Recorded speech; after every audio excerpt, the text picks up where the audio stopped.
turning a wedding dress into a beautiful wedding clutch.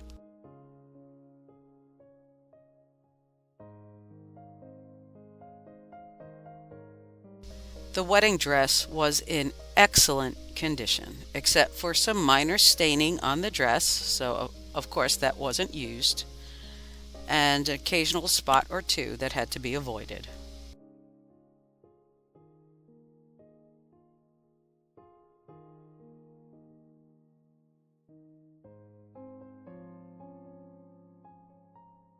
A little note about this project.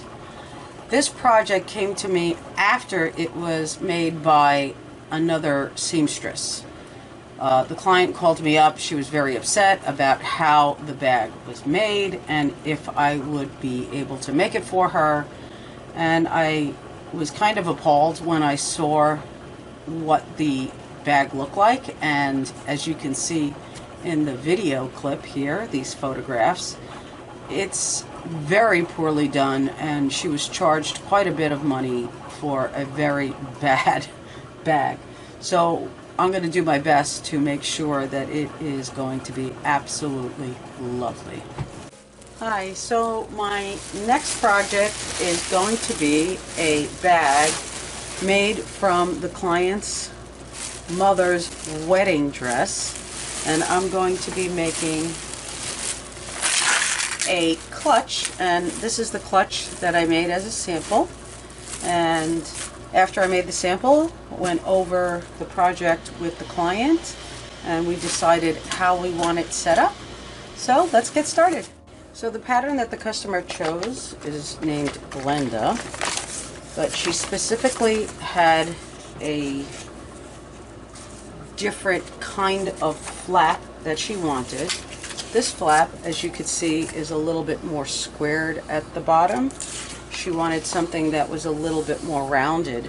So I blew up the picture, made it to size. So this way, when I put it on the template for the original pattern, all I now have to do is slide it down to the bottom and then cut that shape, and I get the perfect shape that the customer required. So there are 8 parts of this project. We're going to be using 2 different kinds of interfacing, and we're going to be using a heavyweight stabilizer. And as for the lining, I'm going to be using the satin that is, or the plain part of the satin that is part of the dress. And for the front, the back, and the flap, I'm going to be using the embroideries, as well as the beading and the cut work for the decorative part of the bag. After careful inspection of the bottom, I discovered that instead of being tacked down by hand, as many are, let me back this up a little bit, this was actually glued into place. So I'm going to remove these pieces from the glue,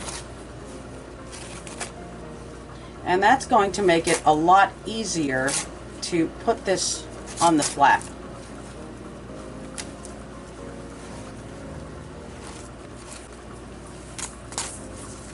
Now I'm not going to need this much, but now I can be a little bit choosier in picking which designs, because some of these are missing the beads. This one is absolutely perfect.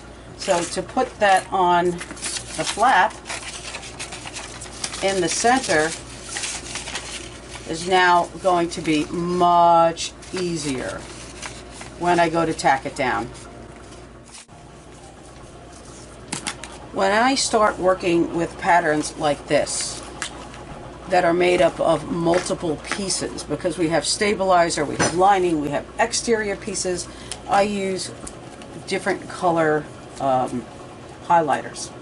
So for example, I use the pink highlighter for anything that required a stabilizer.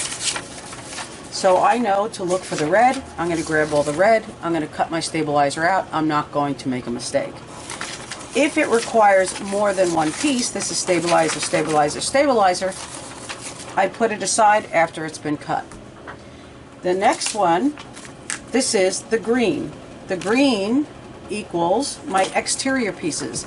These are the decorative pieces. So it sees that I have to cut 2. I have to cut the exterior of 1 and cut the exterior of 2.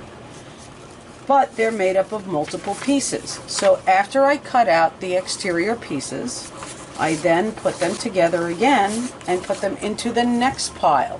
What's the next color? Blue. So now I look for the blue, which is all the lining. Well, I have these 3 pieces and now this piece. Once I do all the lining, I go to the next color, and the next color is yellow. That would be all the interfacing. So you get the idea. It just keeps me organized, and I make sure that I use everything that I'm supposed to and I don't skip a step. So what I'm going to do is I'm going to start with the back of the dress for the lining pieces, because I'm going to be using the satin as the lining. I could probably use the inside portion for the lining,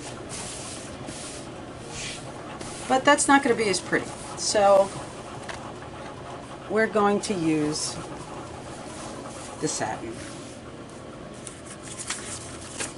So now it's just a matter of finding how much material I actually need to make the lining, to use it for the exterior pieces as well. So now I'm going to be looking for the blue, and I'm also going to be looking at the green colors.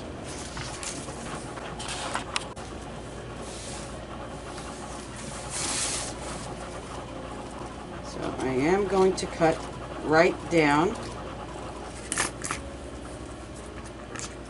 the seam allowance, and I'm going to open it up at the seam.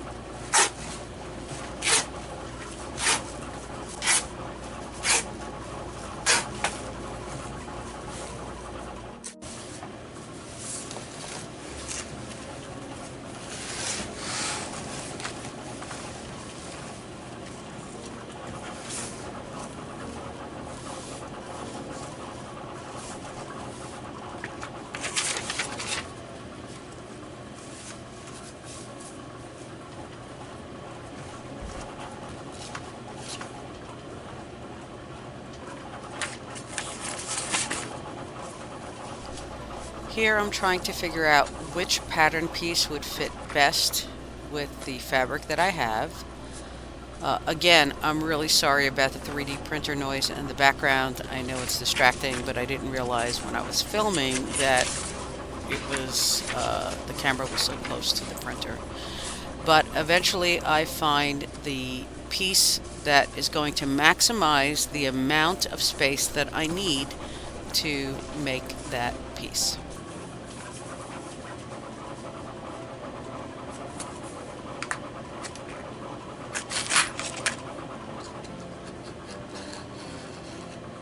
I'm going to cut this slightly larger than the pattern requires. So what I did was I put it on the fold. I cut the piece actually much larger than the template because I'm still going to iron it, and then after I iron it I'm going to cut it to the exact measurement. But this is one piece of the lining that is complete. Now for the zippered pouch, I'm going to be using the under lining that's from the dress, just for the zippered part. But the actual lining of the pocketbook, I'm going to be using the satin. So one of my linings is complete.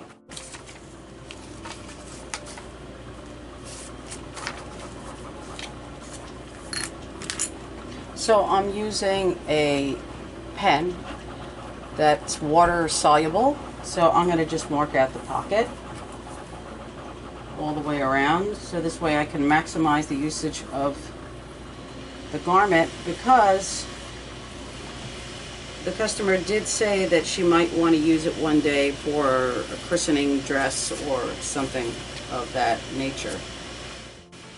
So I just did a rough cut. The final cuts will be made after it's been ironed. So I have 2 of the outside lining, 2 of the inside lining, and I still have to do 4 of the interfacing. So I'm going to do all the interfacing at one time, so I'm going to take this and put this to the side.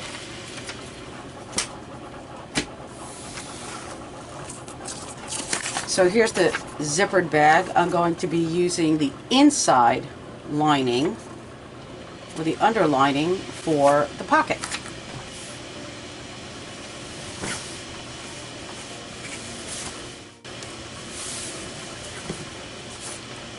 We need to cut 4 of these, and it has to be on a fold.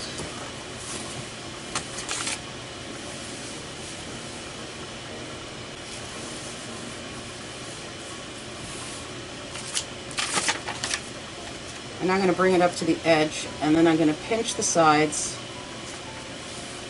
and pull it forward just to make sure that I have everything underneath. And I'm going to draw a line here. That's 1.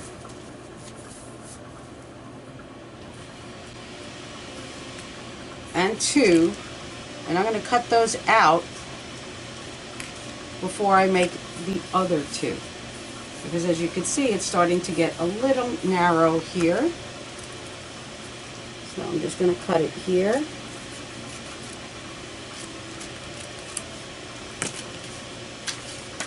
I'm going to take my rotary cutter.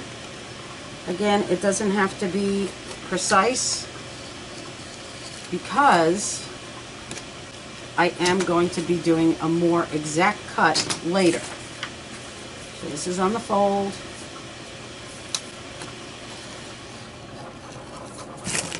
That's on the fold. And now I need to do it again.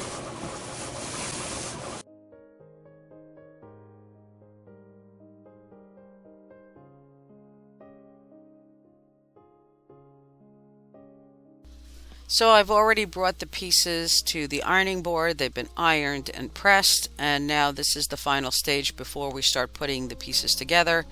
I am trimming each piece down to the exact size, matching points, and making sure that the pieces are perfectly aligned with the pattern.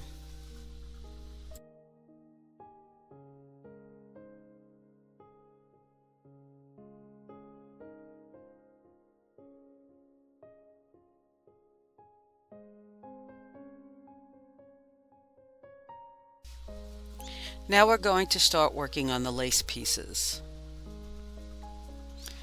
I pulled off quite a bit of the lace from the hem of the dress, as well as the back portion of the dress. The back had some beautiful straight pieces, and here I am just trying to arrange how it's going to look on the main panel of the bag.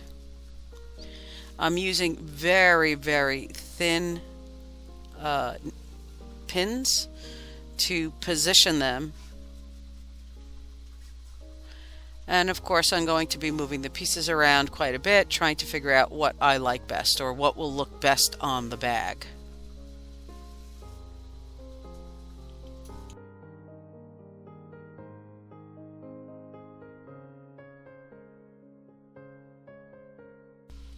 Pinning the whole time as I am moving the pieces. All these pieces will be brought to my sewing machine and tacked down. I'm also avoiding the snap area because that has to remain free.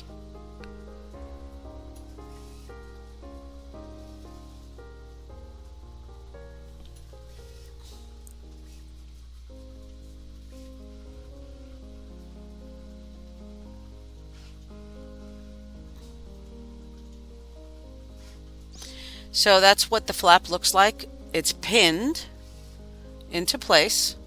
I am going to remove some of the lace that's near the edge because it will interfere with the sewing machine.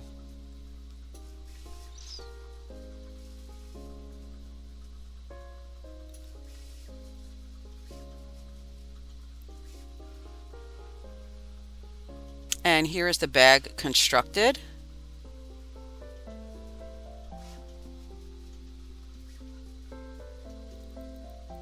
And clipped together.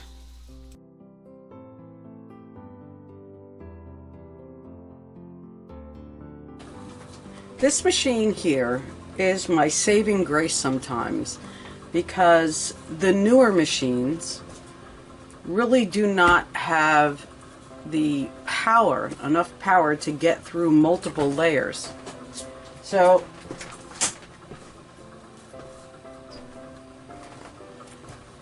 right now I'm working on this wedding bag, and this wedding bag has very thick stabilizer on the inside, and I went to sew it on my regular machine, and when I got to this area here, it would not go through. The machine just kept turning off.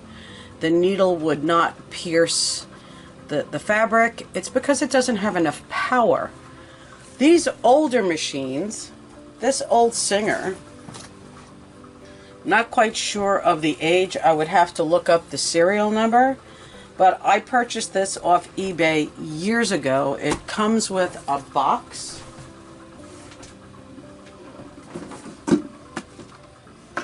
that I ended up restoring and refurbishing. It had a motor in it that was not working, so I decided that I wanted to put a hand crank on it. It works fabulously, and it can get through layers and layers of leather. So if something can go through leather like butter, when I go to use this machine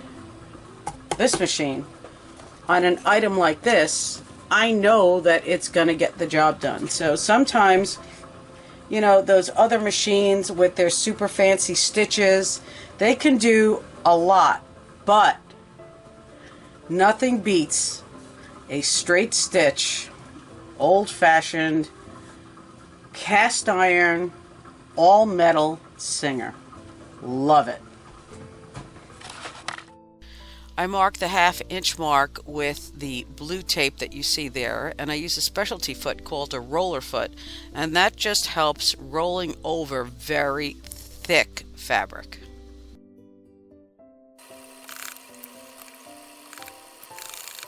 What I love about the hand crank is I could go as fast or as slow as I want, and I keep control the whole time I'm using this machine.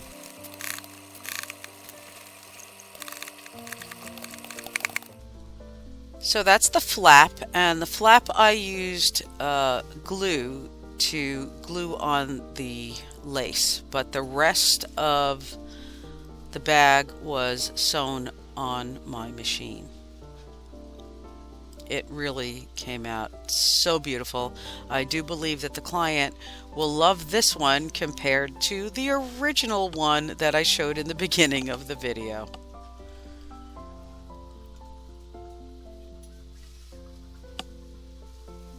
There is the zippered pouch, and that is the side of the bag. I also added some lace there as well. This is the bottom of the bag. Again, the side of the pocket. And above view of the top of the bag. As well as the bottom of the bag. What a lovely project. Come visit us at dinahsquilts.com.